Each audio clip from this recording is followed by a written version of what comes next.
और ये प्रॉब्लम जो है सिगरेट बट्स की, इसको मैंने नोटिस करा हमारे शहर नोएडा में। सिगरेट बट्स का ना ही कोई एग्जिस्टिंग रिसाइकलर है और ना ही इसको डिस्पोज करने के लिए मार्केट में कोई बिन्स लगे हुए हैं। सिगरेट बट्स भी एक प्रॉब्लम है और उसको भी रिसाइकल करना जाना चाहिए। 70 lakh cigarette butts daily collect होता है रिसाइकलिंग के पर्पज़ के लिए।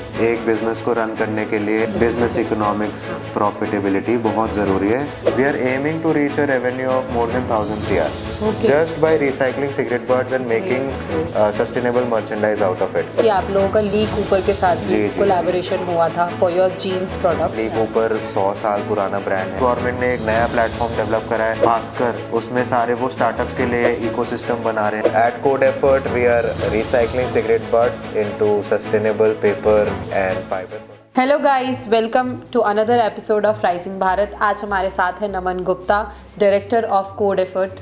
Welcome Naman. Thank you so much, thank you for having me. So Naman, सबसे पहले आप हमें बताइए कि कोड एफर्ट की जर्नी आपने कैसे स्टार्ट की, आपको कैसे इंस्पिरेशन आई कोड एफर्ट स्टार्ट करने की? What was the main source of inspiration?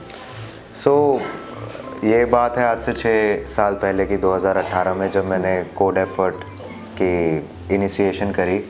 और ये प्रॉब्लम जो है सिगरेट बट्स की, इसको मैंने नोटिस करा हमारे शहर नोएडा में जब मैं अपने 3rd ईयर में था। मैंने बीकॉम करी है दिल्ली यूनिवर्सिटी से। तो उस टाइम पे जब मैं फाइनल ईयर में था तो अपने शहर में मैंने नोटिस करा कि लोग सिगरेट पी के उसको माइंडलेसली डिस्पोज कर रहे हैं। और थोड़ी सी रिसर्च के बाद ये जाना कि सिगरेट बट्स का ना ही कोई एग्जिस्टिंग रिसाइकलर है और ना ही इसको डिस्पोज करने के लिए मार्केट में कोई बिन्स लगे हुए हैं। तो यहाँ से हमारी जर्नी की शुरू हुई, जहाँ पे हमने रिसर्च करा और 6 से 7 महीने में एक ऐसी टेक्नोलॉजी डेवलप करी जिससे कि हम सिगरेट बट्स को रिसाइकिल करके फर्दर एप्लीकेशन के लिए और सस्टेनेबल प्रोडक्ट्स बनाने के लिए यूज़ कर पा रहे थे। तो अब आप हमें प्रोसेस बताइए कि कैसे आप लोग पूरा पहले कलेक्शन करते हैं, उसके बाद रिसाइकलिंग करते हैं, फिर कैसे उसको यूज़ करते हैं। पूरे प्रोसेस को हमें आप समझाइए कि कैसे आप इसको इनिशिएट करते हैं। जी, तो प्रोसेस में आपने जैसे कलेक्शन बोला और रिसाइकलिंग बोला, मैं ये मानता हूँ हमारे पूरे एंड टू एंड सोल्यूशन में सबसे पहले आती है अवेयरनेस। क्योंकि ना ही इस चीज़ का कोई एग्जिस्टिंग सिस्टम था और ना ही लोगों को जागरूकता थी। आज जैसे हम 2024 में हैं, तो आज भी 100 में से सिर्फ 2 ही लोग ये बात जानते हैं या इस चीज़ को रियलाइज़ करते हैं कि हाँ, सिगरेट बट्स भी एक प्रॉब्लम है और उसको भी रिसाइकल करना जाना चाहिए। तो हमने जैसे 2018 में काम शुरू करा, तो हमने सबसे पहले अवेयरनेस क्रिएट करी कि हाँ, सिगरेट बट्स भी एक प्रॉब्लम है और एक ऐसी प्रॉब्लम है जिसको हमें अच्छे लेवल पे और प्रॉपरली एफिशिएंटली रिसाइकल करने का एक सिस्टम बनाना चाहिए। तो अवेयरनेस के लिए हमने मार्केट में जाके जो सिगरेट स्मोकर्स हैं उनसे कनेक्ट करा। जो लोग सिगरेट जहाँ से खरीदते हैं, जो सिगरेट शॉप्स हैं, वहाँ जाके एक बिन इंस्टॉल करा जिससे कि अवेयरनेस भी होती है, प्लस उस बिन में जब अगर उसमें लोग सिगरेट पी के फेंक रहे हैं तो वो एक हमारे लिए कलेक्शन का सोर्स भी बना। उसके अलावा जैसे इंडिया में वेस्ट मैनेजमेंट अभी काफ़ी अनऑर्गेनाइज सेक्टर है और बहुत कम कंपनीज हैं जो काफ़ी लार्ज स्केल पे सिगरेट या अदर वेस्ट को रिसाइकिल कर रहे हैं। तो हमने रैक पिकर कम्युनिटी, जो लोग कूड़ा इकट्ठा करके उसको अलग अलग सॉर्टिंग करते हैं और उसमें से वो सामान को रिसाइकलर्स को बेचते हैं जो उनका बिक जाता है, तो हमने रैक पिकर्स के साथ काम करना शुरू करा, जो लोग को हम एक इंसेंटिव देते थे कि अगर आप हमें 1 किलो या 10 किलो मटेरियल सप्लाई करेंगे तो उसका एक हम आपको अमाउंट पे करेंगे। तो ऐसे धीरे धीरे करके हमने दिल्ली, नोएडा, गुड़गांव से काम शुरू करा और आज की डेट में लगभग 250 से ज़्यादा डिस्ट्रिक्ट्स में हमारे कलेक्शन सेंटर्स हैं। और इन 6 साल में लगभग 2500 से ज़्यादा रैक पिकर्स को हमने मोबिलाइज करके उनको एक एडिशनल इनकम का सोर्स भी दिया है और हमारा कलेक्शन क्वांटिटीज़ में उन्होंने हमें काफ़ी हेल्प भी करा है। इसके अलावा जो 3rd स्टेप है हमारा कलेक्शन के लिए, या 3rd मेथड है जो कलेक्शन के लिए, वो है कि जैसे बहुत सारे ऑफिसेज या कमर्शियल स्पेसेस होती हैं जहाँ पे एक डेजिग्नेटेड स्मोकिंग जोन होता है। तो वहाँ पे ऑलरेडी एक बिन होता है। तो उन कंपनीज और उन कमर्शियल एस्टैब्लिशमेंट्स के साथ हमने टाई अप करके उनके वहाँ से वेस्ट इकट्ठा करने के लिए वेस्ट मैनेजमेंट सर्विस भी प्रोवाइड करते हैं। तो आज की डेट में लगभग हम इन 6 साल में 2 लाख से ज़्यादा बिन्स लगा चुके हैं in the cigarette shops and commercial spaces So this is all over India or just in Noida? Across India. हम जैसे 250 डिस्ट्रिक्ट में हम अभी कलेक्ट करते हैं तो अक्रॉस इंडिया है, और डेली का लगभग अभी हमारे पास 6 से 7 मिलियन मतलब 60 से 70 lakh cigarette butts daily collect होता है रिसाइकलिंग के पर्पज़ के लिए।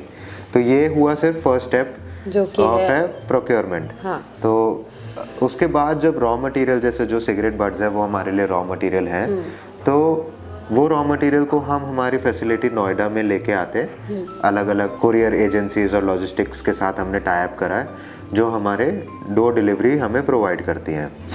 तो एक बार जैसे सिगरेट बट्स हमारे पास आ गए तो उसको हम पहले 3 हिस्सों में सेपरेट करते हैं या डिसइंटीग्रेट करते हैं, और जब वो सेपरेशन हो जाती है तो उसमें से 3 हिस्से हमें मिलते हैं। सबसे पहला होता है फिल्टर, जो कॉटन टाइप मटेरियल, जो फाइबर मटेरियल है।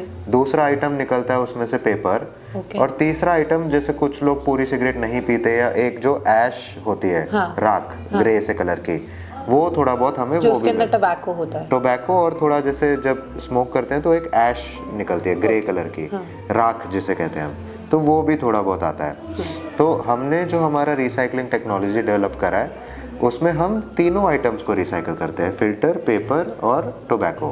तो जो सबसे कम क्वांटिटी है टोबैको, उसको हम ऑर्गेनिकली डिकम्पोज करके उसका एक ऑर्गेनिक कंपोस्ट बनाते हैं, और ये प्रोसेस लगभग 30 से 35 दिन का होता है।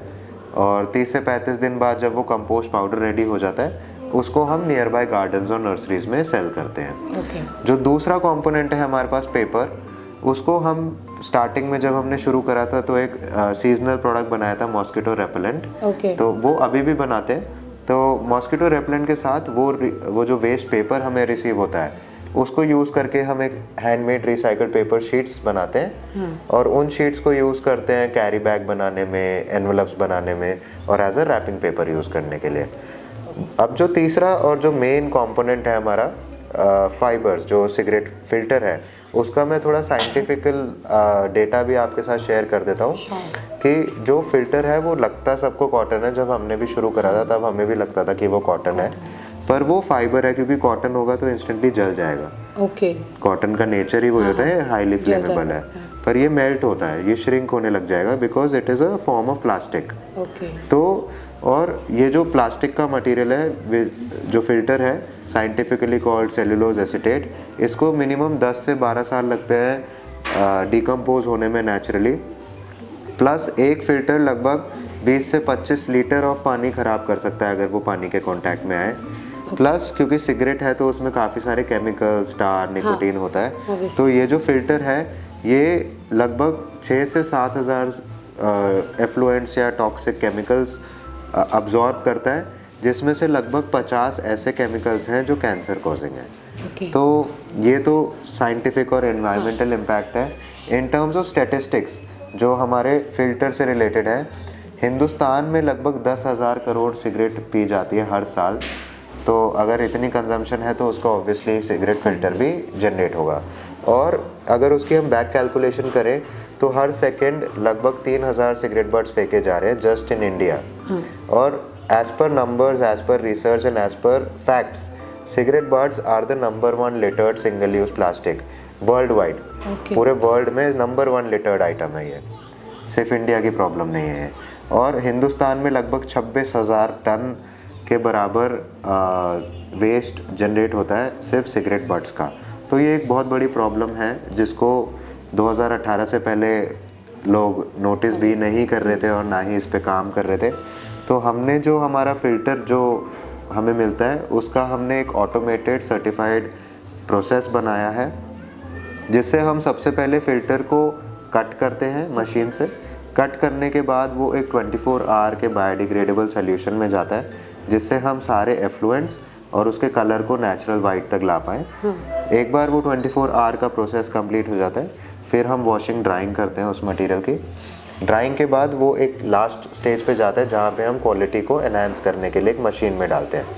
एक बार वो क्वालिटी एनहांसमेंट का स्टेप कंप्लीट हो जाए, फिर हर एक बैच का जो हमें तैयार हुआ है रिसाइकल्ड मटेरियल, उसकी हम लैब टेस्टिंग करवाते हैं। एक बार लैब टेस्टिंग हो जाए और लैब से रिजल्ट्स आ जाएं और वो सेफ़ टू यूज़ हो जाए, तब हम उसको फर्दर एप्लीकेशन में यूज़ करते हैं। जैसे कि हमने इनिशियली शुरू करा था कुशन्स, टॉयज़ और की चेन, स्मॉल गिफ्ट आइटम्स बनाने में, जिसमें हम फाइबर को एज अ फिलिंग यूज़ कर रहे थे।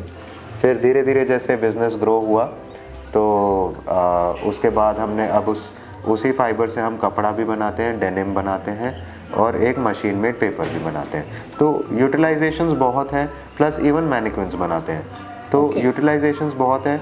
जैसे जैसे बिज़नेस ग्रो होगा वैसे वैसे रिसाइकलिंग की क्वांटिटीज़ भी बढ़ेंगी और नए नए प्रोडक्ट्स डेवलप करके हम एक सस्टेनेबल और एक सर्कुलर इकोनॉमी मॉडल भी तैयार करके मेक इन इंडिया प्रोडक्ट को ग्लोबल स्केल पे लेके जा पाएंगे। नमन, ये आपने बता दिया कि प्रोसेस कैसा है। अब आप जो इस बिज़नेस को सबसे पहले चाहिए होता है प्रॉफिटेबल कैसे बनाते हैं, हम लोग कैसे उससे पैसा कमा सकते हैं, उस प्रोसेस को आप समझाइए कि कैसे आप जैसे आपने बताया कि हम लोग एनवेलप्स बनाते हैं और हम लोग टॉयज़ बनाते हैं, डेम्स बनाते हैं, तो उसका प्रोसेस क्या है कि कितना आप लोग उससे अर्न करते हैं या क्या आपका प्रॉफिटेबिलिटी रेशियो है, क्योंकि आपका रॉ मटेरियल तो जो है वो उसमें कोई आपका खर्चा नहीं हो रहा है, आपका सिर्फ जो मशीनरी है या फिर मैन पावर है उसमें खर्चा हो रहा है, उसको हटाकर और फिर कितना आपका प्रॉफिट मार्जिन है, कितना आपने प्रॉफिट अर्न करा है, उसके बारे में बताइए। ये बात बिल्कुल सही है कि एक बिज़नेस को रन करने के लिए इन्वेस्टमेंट और बिज़नेस इकोनॉमिक्स, प्रॉफिटेबिलिटी बहुत ज़रूरी है।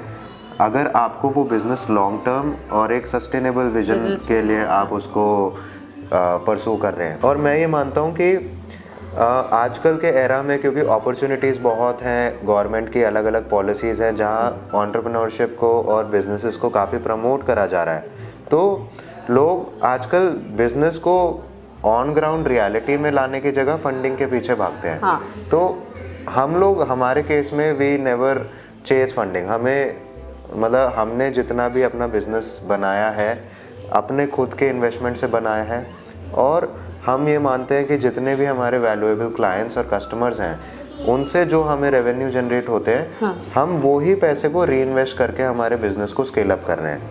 तो शुरुआत में जब हमने बिज़नेस शुरू करा था 2018 में, तो क्योंकि हमारे पास कुछ नहीं था, वी स्टार्टेड फ्रॉम ज़ीरो, तो हमने बहुत कॉन्शियस इन्वेस्टमेंट्स करी हैं। हमने ऐसे बेफिजूल खर्ची या अननेसेसरी हायरिंग बहुत ज़्यादा स्केल पे, वो सब हम नहीं करते जिसकी हमें ज़रूरत नहीं है, उस पर खर्चा करके कोई फ़ायदा नहीं है। तो और हमने बहुत ग्रास रूट लेवल पे सारा सेटअप करा हुआ है। हम लोग को कोई फैंसी, हमें एक बिज़नेस रन करना है, हमें कोई शोशा नहीं करना है। तो शुरुआत में भी जैसे हमें कलेक्शन के लिए टीम की ज़रूरत थी, क्योंकि हमें पहले कलेक्शन चाहिए, तो हमने खुद जाके करी है। मतलब आज जैसे हम बात कर रहे हैं या हम बता रहे हैं, पर हमने दुकान जाके लोगों को अवेयरनेस अपने आप करी है। हमने बिन्स दुकानों पे जाके खुद इंस्टॉल कर रहे हैं, फिर स्टार्टिंग के 6-7 महीने खुद कलेक्शंस करे हैं। उससे 2 फायदे होते हैं, एक तो आप अपना कॉस्ट बचा रहे हैं, हाँ, हायरिंग की कॉस्ट नहीं आ रही है, हाँ, प्लस दूसरा आपको जो आपका टारगेट कस्टमर है उससे फीडबैक डायरेक्टली मिल रहा है, हाँ, ऑब्वियसली, क्योंकि एक बिजनेस में आपके इन्वेस्टमेंट जितना इंपॉर्टेंट है उतना ही आपको कस्टमर नीड समझना ज़रूरी है। अगर आपके पास पैसा है पर आपके कस्टमर की आप नीड ही नहीं समझ रहे हैं, तो चाहे आपके पास पैसा हो ना हो, बिज़नेस सर्वाइव नहीं कर सकता। तो हमने इसी तरीके से शुरू करा है, और स्टार्टिंग में हमने मशीनरी और इंफ्रास्ट्रक्चर में लगभग 15 से 20 लाख रुपए का इनिशियल इन्वेस्टमेंट करा है, जो हमारे फैमिली ने हमें प्रोवाइड करा था। और 2021 से हम प्रॉफिटेबल हैं। हमारा आज की डेट में एबिटा मार्जिन इज़ अराउंड 32% और पैट हमारा 8% आता है। तो हम गवर्नमेंट, हमारे जितने भी फर्स्ट 2-3 इयर्स के लॉसेस थे वो सब हम कैरी फॉरवर्ड करके उसको सारा सेट ऑफ कर चुके हैं, और आज की डेट में अपने बिजनेस को स्केल अप कर रहे हैं, जिससे कि बाय 2030 आने वाले 5 से 6 साल में we are aiming to reach a revenue of more than 1000 CR just by recycling cigarette butts and making sustainable merchandise out of it. तो इन्वेस्टमेंट इज़ डेफिनेटली ज़रूरी, पर अगर आप अपने इंटेंट आपकी सही है और आपको एक बिज़नेस को एक लॉन्ग टर्म विजन के साथ आप ले रहे हैं, तो इनिशियली ऑब्वियसली आपका थोड़ा रेवेन्यू कम होगा, पर जैसे जैसे आप उसमें काम करेंगे वैसे वैसे आपका रेवेन्यू भी बढ़ेगा, आपका क्लाइंट कस्टमर बेस भी बढ़ेगा, और एक आप एज एन इकोसिस्टम बना के एक ब्रांड बिल्ड बहुत अच्छे लेवल पे कर सकते हैं, और एक इंडियन प्रोडक्ट को आप ग्लोबल लेवल पे ले जाने में भी काबिल हो सकते हैं। Next number my question is कि कोड एफर्ट, ये जी। नाम आपने सोचा कैसे और इसका सिग्निफिकेंस क्या है? जी, तो जैसे आप आए, आपने सब चीज़ देखी, हाँ।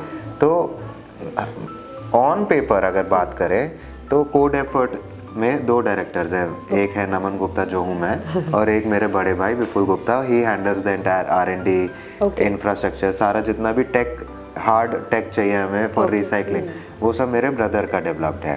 तो उन्होंने बीटेक करी है MIT यूनिवर्सिटी से और MBA करा है निकमार पुणे से, मेरे से 2 साल बड़े हैं। तो ऑन पेपर हम 2 लोग हैं, इनिशियल भी हम भी थे, पर आज की डेट में जैसे हमारे साथ इतने 2500 से ज़्यादा रैक पिकर्स जुड़े हैं, 100 से ज़्यादा रूरल विमेन आर्टिसंस जुड़े हुए हैं और 50 कॉर्पोरेट कंपनीज़ के साथ हम काम कर रहे हैं।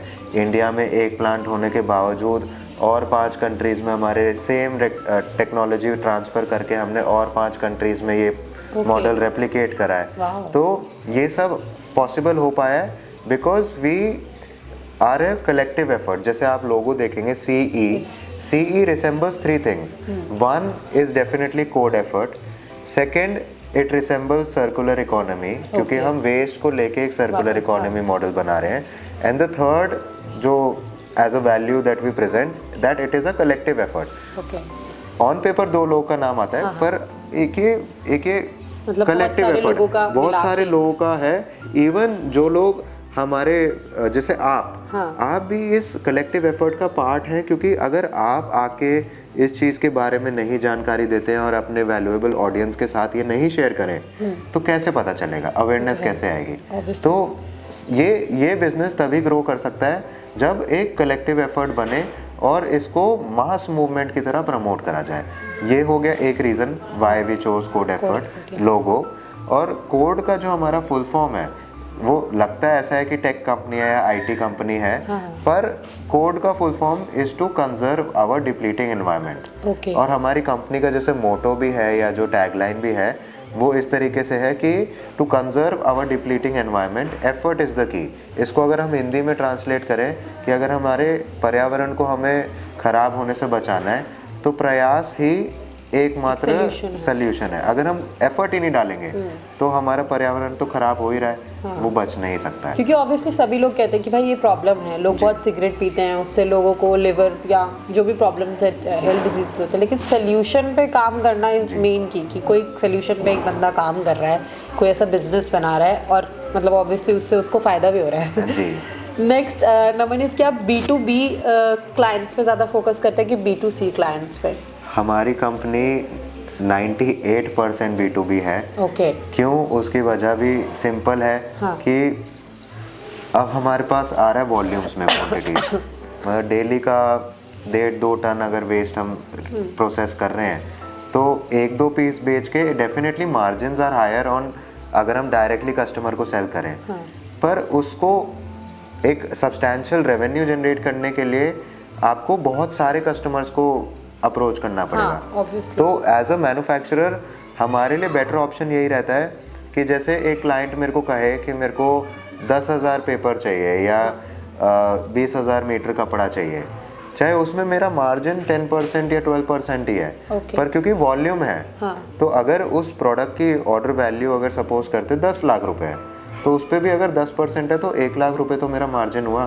वही 10 लाख रुपए मेरे को अगर मैं इंडिविजुअल कस्टमर्स को सेल करूं तो उस नंबर को अचीव करने के लिए एटलीस्ट मेरे को 1000 कस्टमर्स चाहिए रहेंगे जो मेरे को मार्जिन तो दे देंगे, पर वो मार्जिन अचीव करने के लिए हमें टाइम, एफर्ट और इन्वेस्टमेंट और जिस लेवल का हमें उसको अप्रोच करने के लिए मार्केटिंग करनी पड़ेगी वो ज़्यादा है। तो डेफिनेटली B2B, और हम अभी कोशिश कर रहे हैं अपनी तरफ से, हम काफ़ी ज़्यादा इस पे एफर्ट डाल रहे हैं कि हम कैसे हमारे प्रोडक्ट्स को गवर्नमेंट लेवल पे प्रमोट कर पाएँ, क्योंकि कॉर्पोरेट्स तो कर ही रहे हैं परचेज, पर गवर्नमेंट भी एक बहुत अच्छा सोर्स है हमारे फिनिश प्रोडक्ट को सप्लाई करने के लिए, और उसके थ्रू डेफिनेटली रेवेन्यू ग्रो करेगा, नो डाउट, पर उससे जब वो चीज़ गवर्नमेंट में जाती है, I guess validation plus credibility, कि हम अगर हम गवर्नमेंट ऑफ इंडिया को सप्लाई कर रहे हैं, गवर्नमेंट ऑफ यूपी हमसे प्रोडक्ट बनवाती है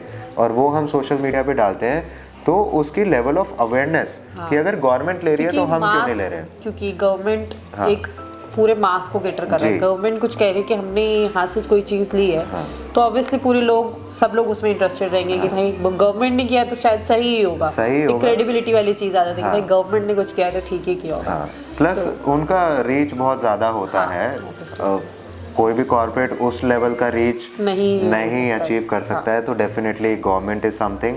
और तीसरा option for us is export, we are a registered exporter. तो और हमारे प्रोडक्ट्स की इंडिविजुअल बायर्स की अगर बात करें, जो डायरेक्ट कस्टमर्स हैं, तो हमारे डायरेक्ट कस्टमर सारे इंटरनेशनली हैं, क्योंकि इंडिया की मार्केट जो है that is developing in terms of sustainable products.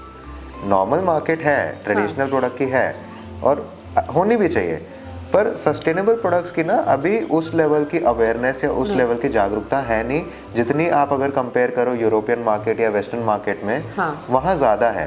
Plus वहाँ क्योंकि करेंसी डिफरेंस की वजह से भी काफ़ी बेनिफिट होता है, तो एक्सपोर्ट करते हैं हम हमारे इंटरनेशनल क्लाइंटल को।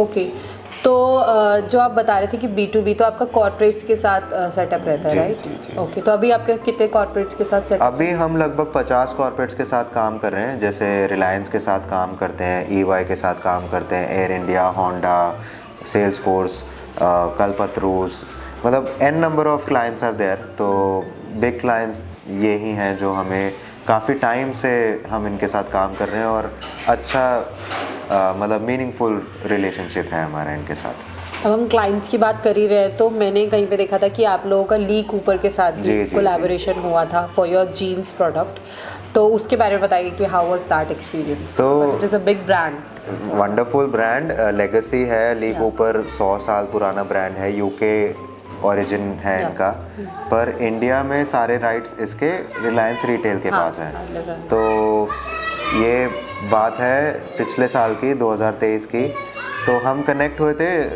इनके ली कूपर के प्रोडक्ट डेवलपमेंट और मार्केटिंग टीम के साथ। तो उन्होंने हमें कहा कि हम एक डेनिम बनाना चाह रहे हैं इसके साथ। तो हमने इनके लिए R&D करा, रिसर्च करने में हमें 2-3 महीना लगा, 2-3 सैम्पल्स हमने तैयार करे। ये बात हो गई थी फरवरी की। तो सबसे पहला स्मॉल शिपमेंट हमने भेजा था 100 मीटर्स का इनको फॉर टेस्टिंग पर्पस, कि आप टेस्ट करिए, अगर प्रोडक्ट अच्छा है तो बनाएंगे, मास प्रोडक्शन में लेके आएंगे और बल्क शिपमेंट करेंगे।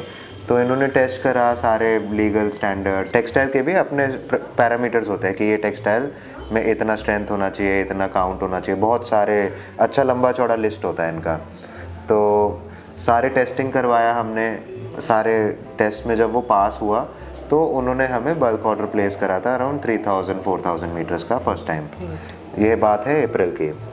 तो तब प्लेस हुआ, फिर अब रेगुलर बेसिस पे उनका हम डेली मतलब मंथली क्वांटिटीज सप्लाई कर रहे हैं। एक प्रोडक्ट ही लॉन्च कर दिया है कि सिगरेट बर्ड से रिसाइकल करके हमने। जी, आप अगर ली कूपर के अक्रॉस इंडिया जितने भी रिटेल स्टोर्स हैं, उन सब में जाएंगे तो नॉर्मल जीन्स तो मिल ही रहा है, प्लस उनका एक अलग सेक्शन है in the same retail store जहाँ पे they say it as a Lee Cooper eco collection. वहाँ पे आपको रिसाइकल्ड पेट बॉटल का भी मिलेगा, जीन्स और डेनिम्स, और रिसाइकल्ड सिगरेट बट के फाइबर से बना हुआ भी जीन्स मिलेगा। तो वो सेक्शन ही उन्होंने सेपरेट करा। और ऐसे सेक्शंस हम ये मानते हैं कि अगर हमें सस्टेनेबल प्रोडक्ट्स को मेन स्ट्रीम लाना है और ज़्यादा से ज़्यादा लोगों तक पहुँचना है अगर इस टाइप के प्रोडक्ट्स को, तो हर एक ब्रांड को सस्टेनेबल मर्चेंडाइज को अपने रेगुलर प्रोडक्ट्स के साथ इंटीग्रेट करना बहुत ज़रूरी है। एक एग्जांपल के तौर पे मैं समझाना चाहूँगा, जैसे इंडिया में JK कॉपियर पेपर सबसे बड़ा ब्रांड है पेपर का। वो वुड पल्प से बनाते हैं पेपर, और वो इतना बड़ा ब्रांड है कि उनका टर्नओवर ही मतलब हर साल का लगभग 10 से 12 हज़ार करोड़ रुपए है इंडिया का। एक्सपोर्ट तो लिस्टेड कंपनी है वो। तो अगर वो इतना पेपर सप्लाई कर रहे हैं, तो अगर एक रिसाइकल्ड या सस्टेनेबल मटेरियल जो वेस्ट से 100% बना है, उसको अगर वो 2% भी इंटीग्रेट करते हैं ना अपने प्रोडक्ट लाइन में, तो उससे अवेयरनेस भी आएगी। और छोटे कंपनी जैसे हम जो एक सस्टेनेबल प्रोडक्ट लॉन्च करना चाह रहे हैं या एक इकोसिस्टम, हाँ, बनना चाह रहे हैं तो हिस्सा। वो उनके साथ कोलैबोरेट करके एक अच्छे लेवल पे भी जाएगा और जो गलतियां हम कर रहे हैं हाँ। वो समझने में भी हमें काफ़ी हेल्प मिलेगी। तो नमन, जब आपने स्टार्ट किया था 2018 में, क्या क्या आपने चैलेंजेस फेस किए थे और फिर उनको ओवरकम कैसे किया आपने? जी, चैलेंजेस तो अभी भी फेस कर रहे हैं हम, हाँ। क्योंकि एक एंटरप्रेन्योर की लाइफ में अगर चैलेंजेस नहीं है तो वो एंटरप्रेन्योर नहीं है, ये मैं मानता हूँ। तो सबसे पहला चैलेंज तो डेफिनेटली था हमारे लिए अवेयरनेस, हाँ। क्योंकि जिस चीज़ का कुछ नहीं है, हाँ। इवन पॉलिसीज़ नहीं है, तो मतलब क्योंकि बिलीवेबल नहीं लगता है, बिलीवेबल नहीं है। तो उस टाइम पे मैं ये मानता हूँ कि अवेयरनेस ही था जो सबसे बड़ा चैलेंज है, और अवेयरनेस आज भी चैलेंज है। ओके। ऐसा नहीं है कि अवेयरनेस एक बार कर दी और हो गया। Awareness is an on going process, one time process नहीं है। तो हमारी कंपनी, अगर आप हमारे सोशल मीडिया पे जाएं या हमारे फेसबुक पे जाएं, वेबसाइट पे देखें, तो हम बहुत रेगुलर बेसिस पे अवेयरनेस करते रहते हैं कि सिगरेट बर्ड्स एक प्रॉब्लम है, और ना ही सिगरेट बर्ड्स एक प्रॉब्लम है, सिगरेट अपने में एक प्रॉब्लम है। हाँ। और हम बहुत ज़्यादा हेविली एडवोकेट करते हैं क्विट स्मोकिंग को, कि अगर आप सिगरेट पीनी ही बंद कर देते हैं, हाँ, तो तो प्रॉब्लम ही ख़त्म हो जाएगी सिगरेट बर्ड्स की। तो हमारा बट उससे फिर बिजनेस पे आपके इम्पैक्ट होगा। देखिए, एज एन एंटरप्रेन्योर, हमारा एंटरप्रेन्योर का जर्नी क्या होता है, या एंटरप्रेन्योर किसे कहते हैं आपके हिसाब से? जो अपना एक इनिशिएट कुछ नया लाने की कोशिश प्रॉब्लम सॉल्व कर रहा है, प्रॉब्लम सॉल्व करेगा, है ना। एक एंटरप्रेन्योर की जर्नी शुरू होती है एक प्रॉब्लम सॉल्विंग से। हाँ। अगर हमारे केस में अगर सिगरेट्स की प्रॉब्लम ही सॉल्व हो जाती है, हाँ। तो मेरे से ज़्यादा सक्सेसफुल एंटरप्रेन्योर ही नहीं है कोई। फिर तो खत्म ही हो गया। हाँ, तो मैंने प्रॉब्लम ही अगर सॉल्व कर दी, तो जो एक्सपीरियंस है और जो हमने टीम बनाई इन 6-7 साल में, नेटवर्क बनाया, उसको यूज़ करके हम दूसरे वेस्ट को टैकल करेंगे, क्योंकि वेस्ट तो खत्म नहीं हो रहा ना। हाँ। एक पर्टिकुलर क्वांटिटी या कमोडिटी खत्म होगा, तो वेस्ट तो जनरेट होता ही है। हाँ। वेस्ट तो जनरेट होता ही है, प्लस हेल्थ, पब्लिक की हेल्थ, मतलब जो लोग स्मोक कर रहे हैं या जो ह्यूमंस की हेल्थ है, मेरा बिजनेस हेल्थ से बड़ा नहीं है। तो एनी डे अगर लोग छोड़ देते हैं सिगरेट पीना या वो बैन हो जाती है, तो हम तो यही बिलीव करते हैं कि अगर लोग हेल्दी हैं तो वो हमें और अपॉर्चुनिटीज़ देंगे, और हमारे पास और ऑप्शंस मिलेंगे हमें एक नए वेंचर में काम करने के लिए और दूसरी प्रॉब्लम को टेकअप करने के लिए। पर जो चैलेंजेस हैं, चैलेंजेस तो वही है कि सिगरेट है एक बहुत सेंसिटिव टॉपिक है, तो हर कोई इसके बारे में बात नहीं करता है ओपनली। तो वहाँ पे वो जो टैबू है, हाँ, उसको ब्रेक करना या अवेयरनेस करना ही हमारे बिजनेस में सबसे बड़ा प्रॉब्लम है। उसके बाद आती है ऑपरेशनल चैलेंजेस, जैसे सप्लाई चेन, रिसाइकलिंग का टेक्नोलॉजी। उसके बाद अभी जो हम सप्लाई चेन मैनेज करके अब पूरा नेटवर्क बन गया है, तो उसको हम स्केल अप कर पा रहे हैं। रिसाइकलिंग का पूरा ऑटोमेटेड प्रोसेस है, तो वो भी हम उसको, अगर हमें इंक्रीज़ करना है, तो वो हम एक मशीनरी की जगह 4 मशीनरी 10 मशीनरी इंस्टॉल करके कैपेसिटी बढ़ा सकते हैं।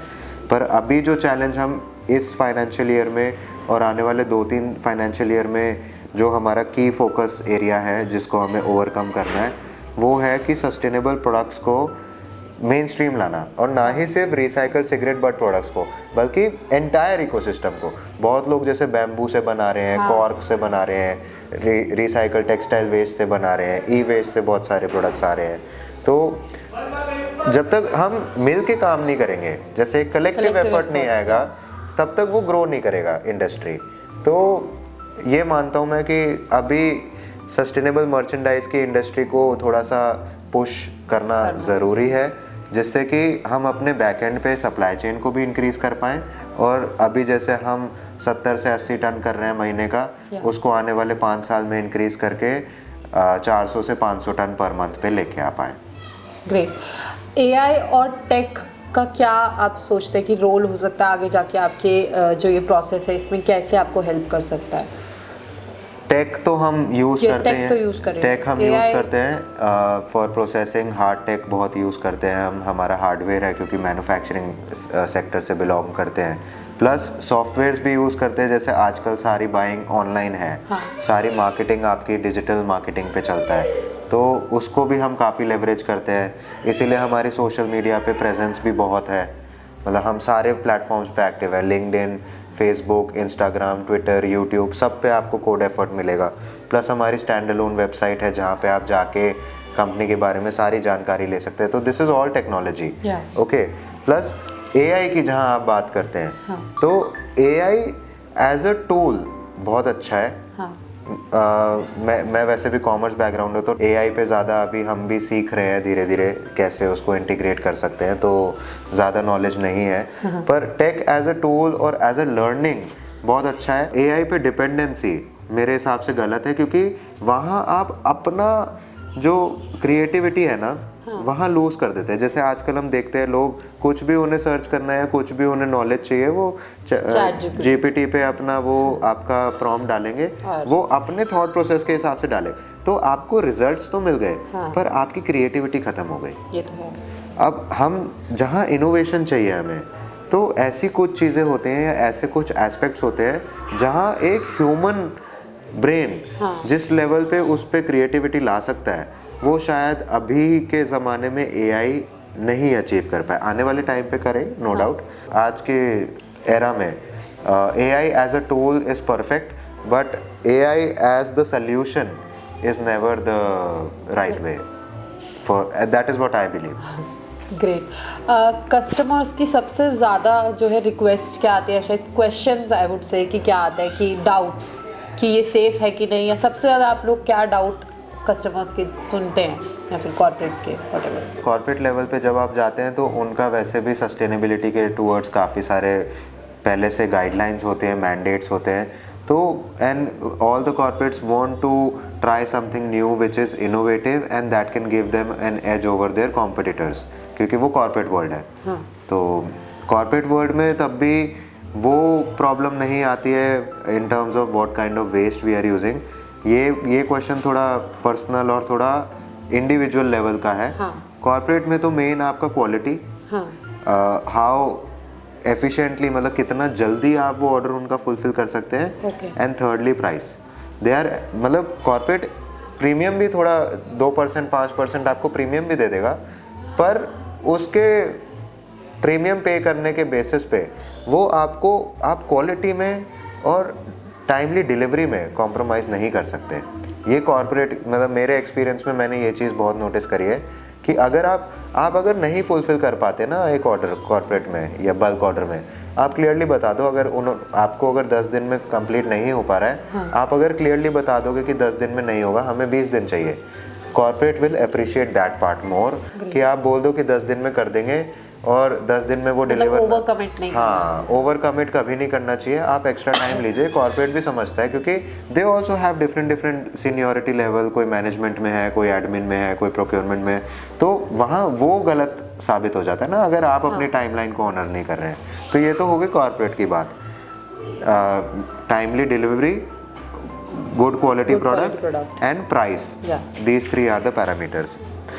जहाँ इंडिविजुअल कस्टमर की बात आती है, वो क्योंकि अपने लिए ले रहा है, तो उधर शायद प्राइस कभी भी मोटिवेटिंग फैक्टर या बाइंग फैक्टर नहीं है। वो एक्स्ट्रा भी पे कर देगा। जो प्रोडक्ट मैं अगर कॉर्पोरेट को अगर 200 रुपये का दे रहा हूँ, वो इंडिविजुअल मेरे को उस चीज़ के 500 भी दे देगा, नो डाउट। पर उसको चाहिए transparency in terms of business ethics and how best you understand their need. अगर एक कस्टमर है, वो मेरे को कहता है कि मेरे को ये साइज़ चाहिए और ये पर्टिकुलर डिज़ाइन चाहिए, अगर वो साइज़ वो डिज़ाइन हम फुलफिल कर सकते हैं, they are more than happy to pay a premium, even double the amount of the product value easily. Plus transparency in terms of how you are making the product and how safe it is. तो हमारे case में हमारे जितने भी online presence है या जैसे जितने भी पब्लिशिंग्स हैं, उन सब में हम पूरा प्रोसेस दिखाते हैं। तो दैट लेवल ऑफ ट्रांसपेरेंसी, जैसे आप भी आए, हमने सब चीज़ दिखाया आपको। ऐसा कुछ नहीं है जो हम छुपाते हैं। आप दूसरी कंपनी में जाइए, शायद वो इतना लेवल ऑफ प्रोसेस, मशीनरी इतना डिटेल में शायद ना बताएं। प्लस ये तो हो गया transparency in terms of operation processes, plus safety parameters. तो सेफ्टी वाइज कोड एफर्ट के पास जितने भी हम प्रोडक्ट्स बनाते हैं उससे रिलेटेड सारे सर्टिफिकेशंस हैं। मैं लिस्ट आउट भी कर देता हूँ। ISO 9001 सर्टिफाइड ऑर्गेनाइजेशन है कोड एफर्ट, जिसके थ्रू हम इंश्योर करते हैं कि हमारा जो प्रोडक्ट है वो एज पर क्वालिटी स्टैंडर्ड्स है of the global parameters. ISO is a global standard, ISO 9001। दूसरा ISO है कोड एफर्ट के पास, दैट इज ISO 14001। उससे हम ये इंश्योर करते हैं कि चलो हमने सिगरेट बट्स को रिसाइकिल कराई, एक रिसाइकलिंग टेक्नोलॉजी बनाई, पर जो वेस्ट सिगरेट बट्स को रिसाइकिल कर रहे हैं हम, उसको रिसाइकिल करने के बाद हमारी टेक्नोलॉजी से कहीं और वेस्ट तो नहीं जनरेट हो रहा है। हाँ। कि एक वेस्ट को सॉल्व करने के चक्कर में हम दूसरा वेस्ट तो नहीं जनरेट कर रहे हैं। अभी आपकी बात से मुझे याद आया कि जो प्रोसेस है जिसमें वो आई गेस पानी निकाल के उसका वाइट वाला जो पार्ट है, हाँ। उसको वो आई गेस मतलब सुखाने वाला जो प्रोसेस है, उसमें वो पानी भी वो कलेक्ट करता है कि वो पानी भी वेस्ट ना हो, दोबारा यूज हो जाए। हाँ। तो उसका रीजन ही यही है कि हम हमारे एक प्रॉब्लम को सॉल्व करने के चक्कर में दूसरी प्रॉब्लम ना जनरेट करें। तो ISO 14001 से हम यही इंश्योर करते हैं कि हमारा जो प्रोसेस है that is completely environment friendly. उसके बाद बात आती है कस्टमर की सेफ्टी के लिए कि वो हेल्थ हैजर्ड तो नहीं है, क्योंकि एनी डे सिगरेट्स है, बच्चे हैं, टॉयज जो है वो मुंह में डाल लेते हैं या फिर जो भी है। हाँ, तो जहाँ टॉयज की बात आती है वहाँ our company is BIS certified. BIS के अपने टेक्निकल स्टैंडर्ड्स होते हैं। BIS टॉयज के लिए गवर्नमेंट ने रिसेंटली मैंडेटरी भी कर दिया। हाँ। तो हमारी कंपनी BIS सर्टिफाइड है। प्लस हमारी कंपनी ना ही सिर्फ कस्टमर की सेफ्टी के ऊपर काम करती है, बल्कि जो लोग इस वेस्ट के साथ एक्चुअल में डील कर रहे हैं, जो वेस्ट हैंडल कर रहे हैं, उनकी वेलबींग के बारे में भी तो सोचना पड़ेगा, हाँ कि नहीं? तो code Effort is ISO 45001 certified. ISO 45001 के थ्रू हम ये इंश्योर करते हैं कि जो लोग एम्प्लॉयज़ या जो टीम स्टाफ हमारे साथ काम कर रही है, उनकी वेलबींग भी टेकन केयर ऑफ है और ऑक्यूपेशनल सेफ्टी हम उनको प्रॉपरली प्रोवाइड कर पा रहे हैं। तो ये तो बात हो गई ISOs की, safety standards global. BIS certified मैंने बताया। उसके अलावा आजकल ग्लोबली हर कोई क्योंकि सस्टेनेबिलिटी इज द बज़वर्ड्स, हर कोई सस्टेनेबल दिखना चाहता है। वॉशिंग जिसे हम कहते हैं कि हर ग्रीन किसी को वॉशिंग, आपने बिल्कुल सही पकड़ा। मतलब कि हमारा प्रोडक्ट जो है वो सेफ है एनवायरनमेंट के लिए, क्योंकि आजकल बहुत ज़्यादा ये क्यों ना लोग बोलते हैं कि इसका प्रोडक्ट सेफ नहीं है, इसमें बहुत सारे केमिकल्स यूज हो रहे हैं, एनवायरनमेंट के लिए सेफ नहीं है। तो हर एक कंपनी का एक ही मोटिव रहता है कि भाई हम ग्रीन वॉशिंग को प्रमोट करते हैं, हमारे प्रोडक्ट से किसी को कोई हार्म नहीं होगा। ये मेन आजकल कंपनीज का फंडा रहता है। तो ग्रीन वॉशिंग को अवॉइड करने के लिए या ग्रीन वॉशिंग को ट्रांसपेरेंसी प्रोवाइड करने के लिए ग्लोबली एक ही स्टैंडर्ड है पूरे वर्ल्ड के लिए, which is called global recycle standard. Okay. हमारी company Code Effort is GRS certified. उसके थ्रू हम क्या इंश्योर करते हैं कि जैसे हमने रिसाइकल्ड सिगरेट बट का फाइबर यूज़ करा टेक्सटाइल बनाने के लिए, ठीक है, तो उसके लिए ट्रांसपेरेंसी और ट्रेसेबिलिटी के लिए सारे डॉक्यूमेंटेशन वेरीफाई होंगे और उसकी ट्रेसेबिलिटी चेक करी जाएगी। एक बार वो कंप्लीट हो गया तब जाके उस प्रोडक्ट को आप मेंशन कर सकते हो कि this product has this much percentage of recycled material and this much % of normal material.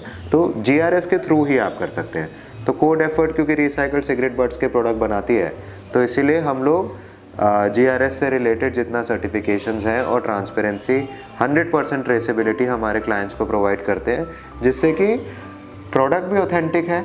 कोई हम क्लेम नहीं कर रहे हैं, हम सर्टिफाई करके दे रहे हैं और आपको जस्टिफिकेशन के लिए प्रॉपर डॉक्यूमेंट्स प्रोवाइड कर रहे हैं। That is certified by an independent global organisation. Okay. ये सर्टिफिकेशंस लेते कैसे, अगर कोई एंटरप्राइज आप अप्लाई करिए। ओके। जैसे आप नॉर्मली कंपनी फॉर टेस्टिंग और समथिंग ऑडिट्स होते हैं इनके, एनुअली हर बार एक ऑडिट कंपलसरी है। प्लस सरप्राइज चेक्स होते हैं। ओके। कभी भी आ सकते हैं, जैसे आज भी हम बात कर रहे हैं, अभी भी आ सकते हैं वो। आके देख सकते हैं वो अपने हिसाब से, अगर उन्हें कुछ भी गलत लगेगा दे कैन क्वेश्चन। इवन जैसे वी आर वेरी ओपन, आप हमारी फैसिलिटी में हमारे ऑनलाइन आप लोकेशन देख के आप सारी चीज़ खुद आके देखिए।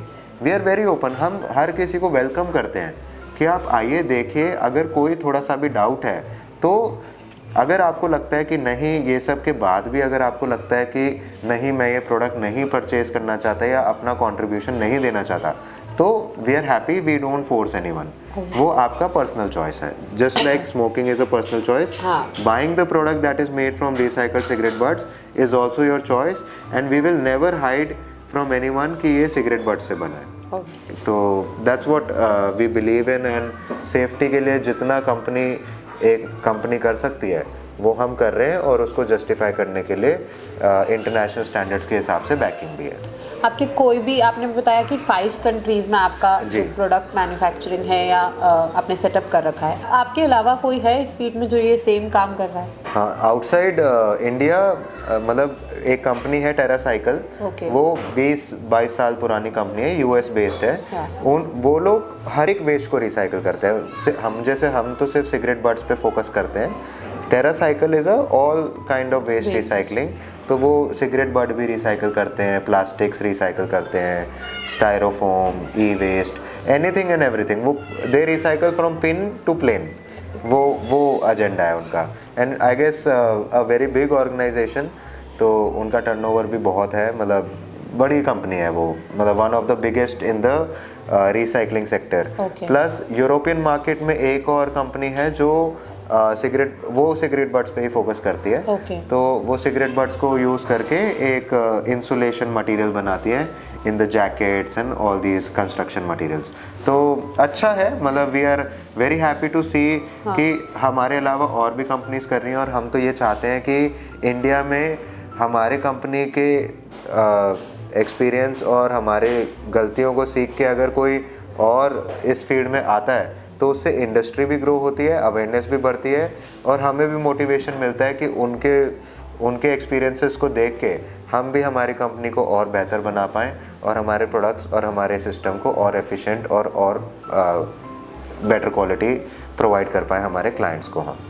ग्रेट। आपका थोड़ा सा एक पर्सनल लर्निंग का सवाल है कि आपका सबसे बड़ा लर्निंग क्या रहा अपने पूरे जर्नी में, और एज एन एंटरप्रेन्योर आप दूसरे एंटरप्रेन्योर्स को क्या एक मैसेज देना चाहते हैं, एडवाइस देना चाहते हैं कि ये गलती ना करो या ये करना चाहिए? पर्सनली मैं ये कहूँगा कि जो आपका रिलेशनशिप है ना, सिर्फ क्लाइंट और वेंडर वाला नहीं कह रहा हूँ मैं, मतलब आपके कस्टमर और आपका नहीं कह रहा हूँ मैं, सारे रिलेशनशिप्स को अगर आप मीनिंगफुली डेवलप कर रहे हैं तो वो आपको आने वाले टाइम पे हमेशा बेनिफिट ही करेंगे।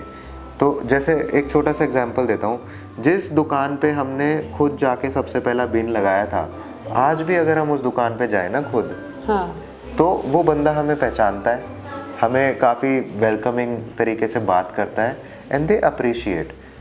6 साल पुराना मैं बता रहा हूँ। और दूसरा एग्जांपल मैं देता हूँ, जैसे हम जिस विलेज में ऑपरेट करते हैं, 2019 से हम इस विलेज में हैं, नगली विलेज, सेक्टर 134 नोएडा में है हमारा। तो जिस लेडी को हमने सबसे पहले बताया कि हमें इस टाइप के प्रोडक्ट्स बनाने हैं, हाँ, वो ही लेडी आज भी हमारे साथ जुड़ी हुई है, और उस टाइम पे वो लेडी एक थी, आज की डेट में उनके साथ और 100 महिलाएं जुड़ी हुई हैं। तो आज भी हम उनके पास जाते हैं तो हंस के मिलते हैं, साथ में मिलके काम कर रहे हैं। तो अगर आपका रिलेशनशिप आपकी टीम के साथ, अपने सप्लायर्स के साथ और अपने क्लाइंट्स के साथ अगर अच्छा है, तो आप लॉन्ग टर्म विजन पे बहुत इजीली काम कर पाएंगे, और सबका ग्रोथ साथ में होगा।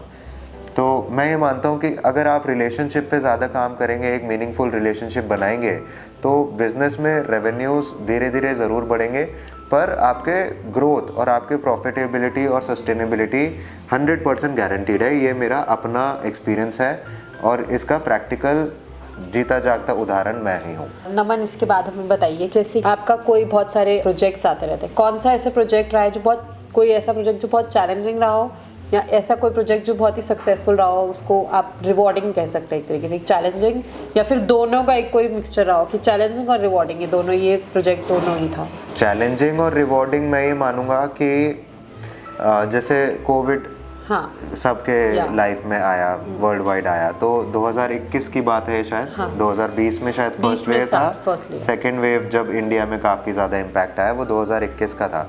तो उस टाइम पे ऑब्वियसली क्योंकि हम ऑपरेट नहीं कर सकते थे, तो घर से बैठ के वर्क फ्रॉम होम चल रहा था, तो उस टाइम पे हमें चैलेंज हमारे हाथ में यही था कि हम क्या करें ऐसा जिससे हमारा जो प्रोडक्ट लाइन है, जो हम प्रोडक्ट्स बनाते हैं, क्योंकि उससे पहले हम सिर्फ टॉयज, कुशन्स और की चेन्स बनाते थे।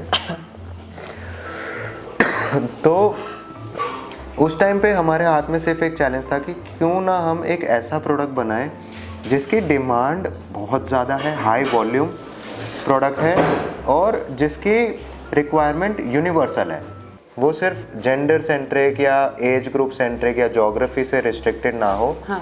वो हर टाइप के एज ग्रुप यूज़ करे, हर टाइप की कंट्री में वो सप्लाई हो सके वो प्रोडक्ट, और उसका क्वालिटी हम हमारे रॉ मटेरियल को यूज़ करके वो प्रोडक्ट हम अगर तैयार कर सकते हैं। तो ये था चैलेंज। उस चैलेंज को ओवरकम करने के लिए हमने रिसर्च करना शुरू करा पेपर वर्टिकल पे। ओके। तो शुरुआत हमने हैंडमेड पेपर से करी, जो हम आज भी बनाते हैं। पर जैसे जैसे वो हैंडमेड पेपर, हमने सबसे पहला सैम्पल बैच बनाया तो वो पेपर थोड़ा रफ था, उस पर प्रिंट नहीं हो पा रहा था, क्वालिटी अच्छी नहीं थी। पर आज की डेट में उसी प्रॉब्लम को आइडेंटिफाई करके हमने जैसे जैसे उस पर काम करना शुरू करा और कस्टमर से फीडबैक लेने शुरू करे, तो आज की डेट में पेपर वर्टिकल हमारा बेस्ट सेलर है।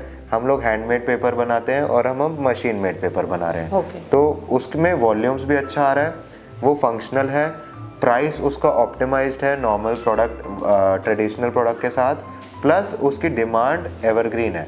पेपर हर किसी को चाहिए, छोटे बच्चे को भी चाहिए अपनी ड्राइंग करने के लिए, ऑफिस वाले को भी चाहिए अपनी सीवी भरने के लिए, रेज्यूमे डालने के लिए, गवर्नमेंट को भी चाहिए अपने डॉक्यूमेंट्स फाइल करने के लिए, और एक बुज़ुर्ग उनको भी ज़रूरत है अपनी पेंशन का वो डालने के लिए। तो मैं मानता हूँ पेपर वर्टिकल चैलेंजिंग भी था इनिशियली, पर मोस्ट रिवॉर्डिंग हमारे लिए वो ही रहा जो आज की डेट में हमारी कंपनी को काफ़ी अच्छा सपोर्ट कर रहा है।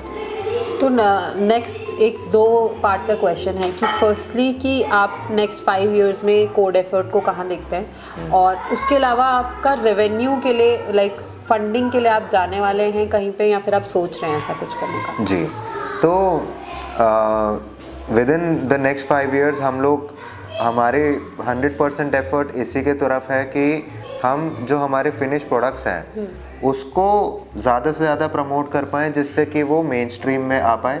और जैसे अगर हमारे पास अभी 50 कॉर्पोरेट्स हैं क्लाइंट्स, तो हम कोशिश कर रहे हैं कि 2030 तक वो 50 से एटलीस्ट 200 तक जाए, और इस 200 तक जाने के चक्कर में हम जो ऑलरेडी 50 हैं उनके साथ अपना रिलेशनशिप और बेहतर बना पाएँ, और उनको और सॉल्यूशंस देके उनके साथ और बिजनेस कर पाएँ। दूसरी चीज़ है, जैसे आपने बोला कि फंडिंग एक बिजनेस के लिए सबसे ज़्यादा इम्पोर्टेंट है आफ्टर द इम्प्लीमेंटेशन। अगर आप इम्प्लीमेंट कर रहे हैं तो कुछ ना कुछ ज़रिया ज़रूर निकल जाएगा आपको वो बिज़नेस को प्रमोट करने के लिए। पर जैसे कि फंडिंग की जहाँ तक बात है, तो आज की डेट में हिंदुस्तान में गवर्नमेंट की इतनी सारी पॉलिसीज़ हैं जो शायद हम नए एंटरप्रेन्योर्स शायद उनको एक्सप्लोर ही नहीं करते। इवन हमें भी नहीं पता था इनिशियली जब हमने 2018 में काम शुरू करा कि आज की डेट में आप एक इन्वेस्टर के पास जाने की जगह अगर आप गवर्नमेंट की स्कीम्स और गवर्नमेंट की पॉलिसीज़ को अगर अपने बिजनेस में इम्प्लीमेंट करें तो उसी से आपको इतना सपोर्ट मिल सकता है, और गवर्नमेंट के थ्रू ही आपको इतना अच्छा काम मिल सकता है जो आपको अपने रेवेन्यूज़ भी अचीव करने में हेल्प करेगा, आपके कैश फ्लो की प्रॉब्लम भी सॉल्व करेगा, और आने वाले टाइम पे अगर बिज़नेस अच्छा है तो ऑटोमेटिकली इन्वेस्टर्स आपके पास आने लग जाएंगे खुद ब खुद आपके जाने की जगह। तो मैं ये मानता हूँ आप VCs और एंजल्स इन सब के पास, HNIs के पास ज़रूर पिच करिए, उससे आपको कुछ नया सीखने को ही मिलता है। इन्वेस्टमेंट मिल जाए तो वो सोने पे सुहागा हो गया, पर आप गवर्नमेंट की पॉलिसीज़ को ज़रूर एक्सप्लोर करिए, क्योंकि आज की डेट में गवर्नमेंट ऑफ इंडिया बहुत ज़्यादा प्रमोट कर रही है एंटरप्रेन्योरशिप को, बिजनेसेस को, और गवर्नमेंट का एजेंडा ही यही है कि इंडिया एक ग्रोथ इंजन की तरह काम करे, एक मैन्युफैक्चरिंग हब बने वर्ल्ड के लिए, और हिंदुस्तान एम्प्लॉय की जगह एक एम्प्लॉयर बने। तो आपने भी स्कीम्स के बारे में मुझे बताया, तो आप ऐसी किसी स्कीम से आपने बेनिफिट किया है तो उसके बारे में अगर आप हाँ, हम लोग स्टार्टअप इंडिया स्कीम के थ्रू रिकग्नाइज्ड हैं, क्योंकि हमारा फैसिलिटी यूपी में आता है, नोएडा, तो स्टार्ट इन यूपी है। हर एक स्टेट की अलग पॉलिसी भी है, तो स्टार्ट इन यूपी है, प्लस गवर्नमेंट की एक पॉलिसी है जिसको जेम पोर्टल कहते हैं, तो अगर आप उस पर as a seller on board होते हैं तो आप डायरेक्टली गवर्नमेंट के सारे इंस्टीट्यूट्स और गवर्नमेंट के सारे डिपार्टमेंट्स में भी सप्लाई कर सकते हैं अपने प्रोडक्ट्स एंड सर्विसेज। प्लस उसी पोर्टल के थ्रू कॉर्पोरेट कंपनीज भी जो लिस्टेड हैं और जो इंस्टीट्यूट्स हैं वो लोग भी उसी के थ्रू प्रोक्योरमेंट करते हैं। एक नई पॉलिसी और एक नया प्लेटफॉर्म गवर्नमेंट ने डेवलप करा है जिसका नाम है ONDC। तो ONDC आजकल साउथ में बहुत अच्छा चल रहा है। तो एक इन्वेस्ट इंडिया की पॉलिसी है, उसके थ्रू आप उनके अलग अलग एक्सेलरेशन प्रोग्राम्स में ज्वाइन कर सकते हैं जिसमें आप एक्सपीरियंस प्रोफेशनल्स और मेंटर्स के साथ अपने बिजनेस के बारे में फीडबैक ले सकते हैं। गवर्नमेंट हर महीने कम से कम 10 से 15 अलग अलग एक्सेलरेशन प्रोग्राम्स लाती है जिसमें आप पार्टिसिपेट कर सकते हैं, अपने ब्रांड को और अपने बिजनेस को प्रेजेंट कर सकते हैं और बाय चांस अगर आप जीतते हैं तो उसमें आपको प्राइज मनी भी मिलता है। तो एन नंबर ऑफ पॉलिसीज़ है। आजकल गवर्नमेंट ने एक नया प्लेटफॉर्म डेवलप करा है भास्कर, उसमें सारे वो स्टार्टअप्स के लिए इकोसिस्टम बना रहे हैं वो, जिसमें मेंटर्स भी हैं, स्टार्टअप्स भी हैं, इन्वेस्टर्स भी हैं, इनोवेटर्स भी हैं, गवर्नमेंट बॉडीज़ भी हैं। तो एक सिंगल प्लेटफॉर्म बना दिया उन्होंने जिसमें आप अगर एनरोल करते हैं, आप एज एन इंडिविजुअल, ज़रूरी नहीं है कि आपके पास बिजनेस ही हो या आप एक एंटरप्रेन्योर ही हैं, आप एक इंडिविजुअल के नाम पे, जैसे आप स्कूल में पढ़ रहे हैं पर आप नेटवर्क करना चाहते हैं, आप समझना चाहते हैं चीज़ों को, तो आप एक एज एन इंडिविजुअल भी ज्वाइन कर सकते हैं उस प्लेटफॉर्म पे। तो मैं ये मानता हूँ अगर आप गवर्नमेंट को सही तरीके से समझें तो गवर्नमेंट की ऐसी बहुत पॉलिसीज़ हैं जो एक एंटरप्रेन्योर के लिए बहुत ज़रूरी है। एक MSME की पॉलिसी है जिसमें MSMEs को बहुत ज़्यादा प्रमोट करा जाता है और अगर कोई पेमेंट आपकी पेंडिंग है तो 45 दिन के बाद अगर पेंडिंग है तो गवर्नमेंट की तरफ से पेनल्टीज़ लगती है बायर को। तो बहुत पॉलिसीज़ है पर लोग उसको ना ही जानने की कोशिश करते हैं और ना ही उसको इम्प्लीमेंट करने की कोशिश करते हैं। तो external investment is good, government को आप ज़रूर एक्सप्लोर करिए जिससे आपको बेनिफिट होगा ही होगा। तो लास्ट क्वेश्चन आपसे ये, अगर आपको कोड एफर्ट को एक लाइन में समराइज करना हो तो वो हमें बता दीजिए। एक लाइन में, so at Code Effort we are recycling cigarette butts into sustainable paper and fibre products with a vision to ensure that India is cigarette butts free and everybody is contributing towards a sustainable future.